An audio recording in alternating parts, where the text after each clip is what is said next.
Hello everybody. Today we have here a SwordDran and TailViper 2-pack from Takaratom and Hasbro. It has stock drawn sword with my favorite recolor, red, and it has a TailViper, which is a prize pay in Takaratom, so it's an easier method of getting this.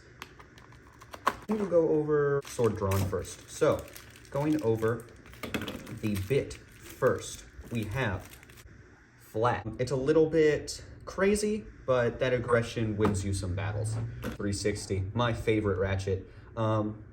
Easy to use, relatively heavy for, ratchets which don't weigh that much, and beautiful for this one. So I'd say 360 is a very much go-to ratchet for me. The only thing I can say truly is better is 960. And moving on to the blade, SwordDran. Now, SwordDran is kind of hard to use in the current meta. It's not great. It's not awful, though.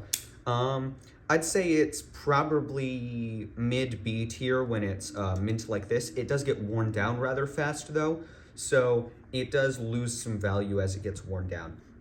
It's a bit harder to use with Wizard Rod in the meta and so forth, but it's not awful.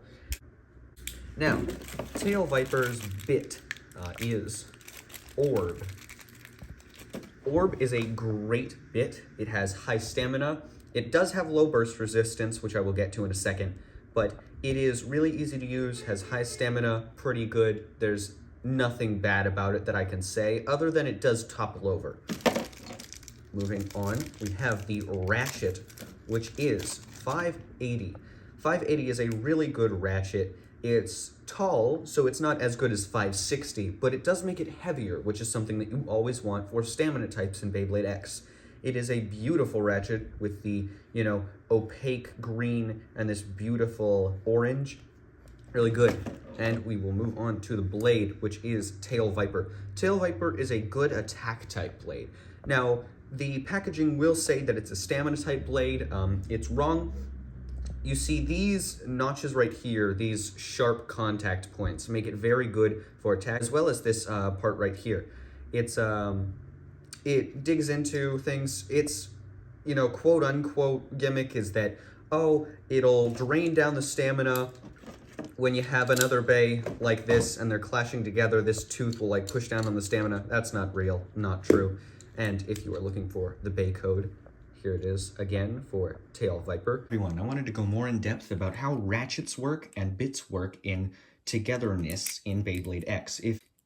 Essentially how ratchets work is you have this little hook part right here with the triangle, and this little ledge right here. I'm using the old mold, the new mold works the same.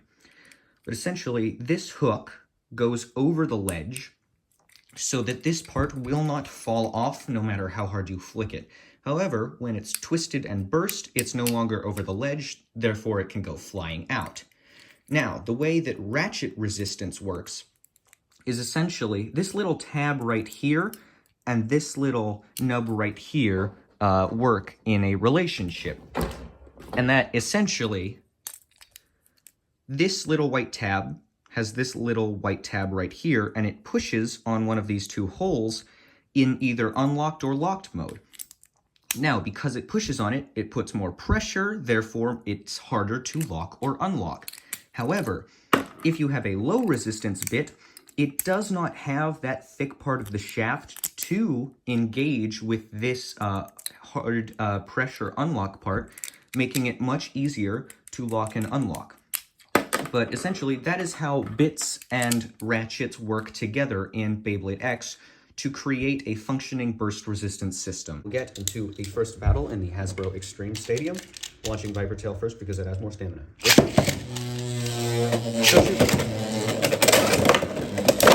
Ooh, Draco goes for an attack, but Viper Tail seems like it will win with a spin finish. Thank you for watching this video, unboxing the TailViper and SwordDran. I will see you in the next video. Goodbye.